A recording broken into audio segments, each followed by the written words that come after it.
Hello everyone, I am Dori, I am a teacher of English and today's video is being made in answer to a question I received here on YouTube. So, okay, I read the question. I need guidance on multiple choice answers in listening. Hope you may help.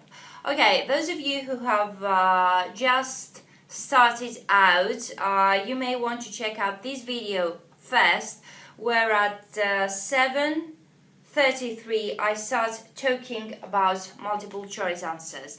But those of you who have already started practicing IELTS and multiple choice tasks, I'm sure that you have already found by yourselves that multiple choice tasks seem quite easy, but they can be rather confusing at times. So in this video, I'm going to give you some tips that will hopefully solve some problems related to these kind of tasks.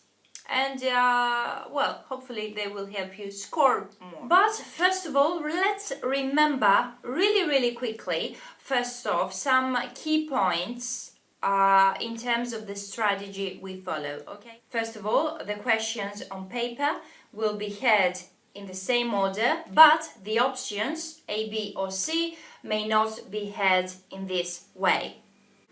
Number 2, read the instructions carefully in case you have to choose 2 correct answers instead of only 1.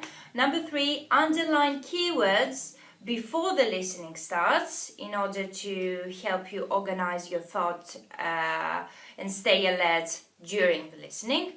And last but not least, do not insist on questions you have missed. Just stay concentrated and move on. Okay, now let's move on to more specific problems and issues when it comes to these tasks. Problem number 1. Usually, almost always, all options are going to be heard. You're going to hear all options, A, B or C. And if you have more options from A to E, you're most probably going to hear all of them. So don't rush into answering something really quickly and then be done with it, because there is great probability that the speakers may change their mind almost instantly during the recording. So be careful. The first option you will hear is not necessarily the correct one. Just wait until you are absolutely sure about it, okay? Problem number 2. Well, the options that you are given on paper, usually they aren't too different from each other. They are not. They are actually pretty similar. And this makes things a little bit more difficult. So one thing you can do about this problem is to concentrate on the question you see.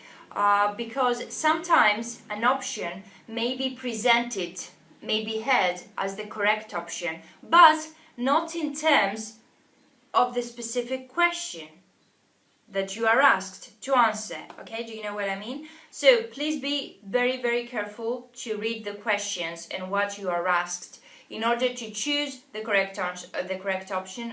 Because all options are going to be more or less similar, but there's going to be something that distinguishes one from the other. And this something is going to give you the correct answer. So also, while you try to choose the correct option from all the other similar options, be careful of paraphrasing too. Because sometimes the paraphrasing, even one word, can change the meaning. And in listening and multiple choice exercises. So if you be careful of paraphrasing may, if you're familiar with it, may lead you to the correct option, even if the others are similar. And keywords can do that too. That's why I keep telling you to underline keywords that are going to help you, okay? I'm sorry, there's no easy way to deal with this problem. You just have to be very careful of a lot of things at the same time. Okay, it just needs a lot of practice. So, let's move on to problem number 3. Paraphrasing. All options are going to be heard, as we already said. And as if this wasn't enough already, all the options are probably going to be paraphrased. One more tip I can give you about this problem, apart from what I've already said, you should focus on the meaning of the options that you are given and not on specific words, okay? So do not wait to hear the exact same words that you see on paper. Instead, wait in order to hear the same meaning.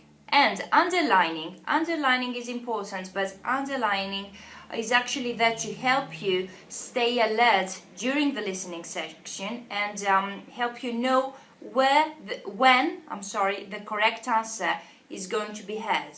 So don't just wait in order to listen the words or the keywords or the phrases that you have underlined because you consider them important. Don't do that. Just wait to hear the meaning of the keywords that you have underlined, because there is great probability that you're not going to hear the exact same words and phrases that you see on paper. We have said that a lot of times, but it is important. Paraphrasing in general is important in IELTS. Well, these are more or less the issues that you're going to come across during multiple choice tasks in listening. I know they tend to be confusing sometimes, but this is more or less I can give you as tips and as advice. All in all, just try to keep in mind these things that we said today while you practice these kind of tasks.